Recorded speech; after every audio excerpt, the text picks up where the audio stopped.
Welcome to Drawleaper channel. In today's video, I'm going to show you how to use Pinterest in your Android phone. So at first, open up your Google Play Store. Now from here, search for Pinterest.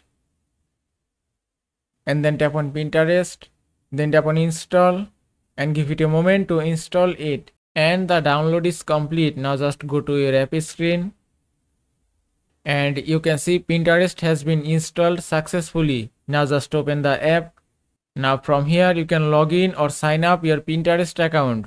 If I tap on continue with Google and then choose your email address, then tap on allow to get notification from Pinterest and then confirm your email address. After that, tap on this cross icon and here it is. Now Pinterest is ready for use. Now if you tap on saved and then tap on this M icon at the top left corner in your display.